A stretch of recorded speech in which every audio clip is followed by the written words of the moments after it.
नमस्कार मित्राणी आज हम चतुर्थी कक्षा का 10वां पाठ पढ़ रहे हैं जिसका नाम है सर्वनाम मध्यम पुरुषः युष्मद्।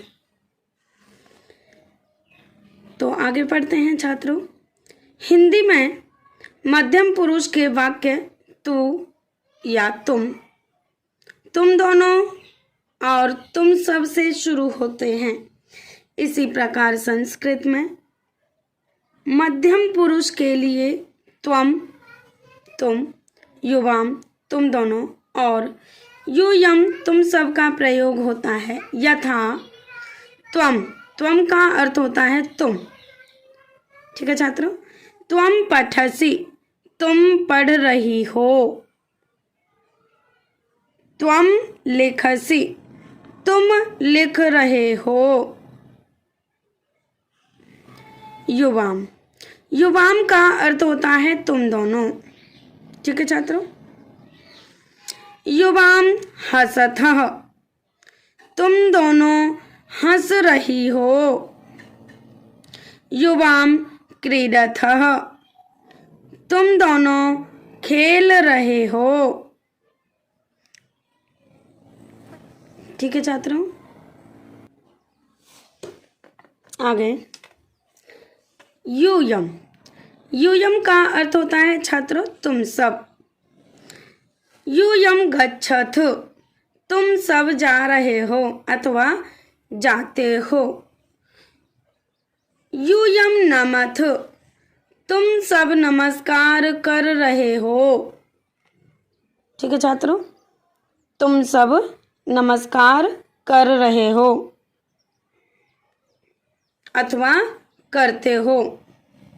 तो विशेष देखते हैं छात्रों।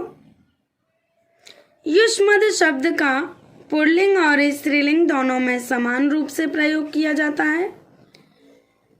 दोनों लिंगों में क्रिया भी समान ही लगाई जाती है।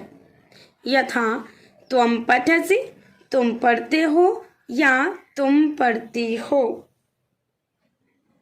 ठीक है छात्रों।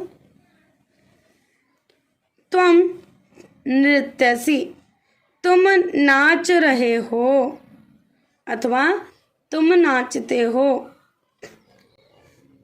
त्वम धावसि तुम दौड़ रही हो अथवा दौड़ती हो। ठीक है छात्रों। आगे पढ़ेंगे छात्रों। अभी युवाम क्रीडतः तुम दोनों खेल रही हो। युवाम गायतः तुम दोनों गा रहे हो अथवा गाते हो।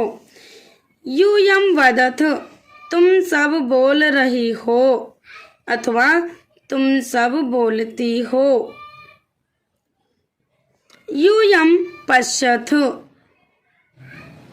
तुम सब देख रहे हो अथवा तुम सब देखते हो। विशेष त्वम का अर्थ होता है तुम। युवाम का अर्थ होता है तुम दोनों। यूयम का अर्थ होता है तुम सब। पठसि का अर्थ होता है पढ़ते हो। पठतः दो पढ़ते हो। पठत सब पढ़ते हो। असि हो। स्थः तुम दोनों हो। स्थ तुम सब हो। यानी त्वम असि तुम हो। युवाम स्थः तुम दोनों हो। यूयम स्थ तुम सब हो। ठीक है छात्रों। और या फिर त्वम पठसि तुम पढ़ते हो। त्वम युवाम पठतः तुम दोनों पढ़ते हो। यूयम पठत तुम सब पढ़ते हो। ठीक है छात्रों। आगे पढ़ते हैं छात्रों। अब एक्सरसाइज यानी अभ्यास। ठीक है। त्वम उच्चैः पठत लिखत च ऊंचे स्वर में ये सब पढ़ने हैं और लिखने हैं। त्वम युवाम यूयम पठसि लिखतः चलथ। ठीक है। आगे देखते हैं। समुचितम मेलनम कुरु सही मिलान करने हैं। त्वं चलसि। युवां गच्छथः कः असि। यूयं पठतु तौ हसतः। ठीक है छात्रों, त्वं चलसि, युवां गच्छतः, कः असि, यूयं पठतु तौ हसतः। प्रश्न 3 पढ़ते हैं छात्रों। रिक्त स्थानानि पूरयत। रिक्त स्थान देखिए छात्रों, कर्ता के अनुसार क्रियाएं लगानी हैं और क्रिया के अनुसार कर्ता लगाने हैं। तो यहाँ पर अधिकतर हम कर्ता के अनुसार क्रिया लगाएंगे। ठीक है,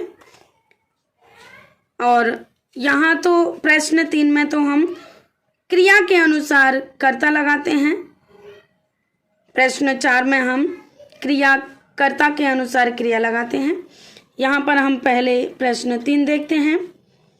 यूयं वदथ, युवां हसथः, त्वं क्रीडसि, त्वं पठसि, यूयं लिखथ, युवां नमथः। प्रश्न 3 में उचित क्रियापदानि लिखत। त्वं चलसि, देखिए यहाँ पर कर्ता के अनुसार क्रिया लगाने हैं। त्वं चलसि, युवां स्थः, यूयं पठतु, सः गच्छति, तौ वदतः, ते हसन्ति।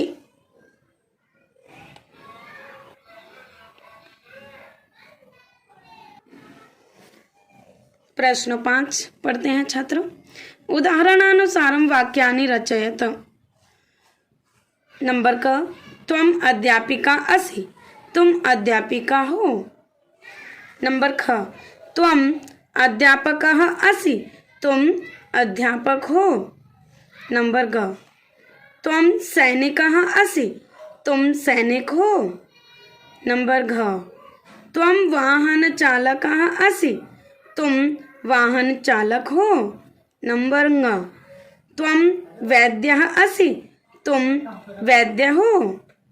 ठीक है छात्रों, इस प्रकार से हमारा 10वां पाठ था, जो कि इस प्रकार था। मैं आशा करती हूँ कि आपको ये पाठ समझ में आ गया होगा। धन्यवाद छात्रों।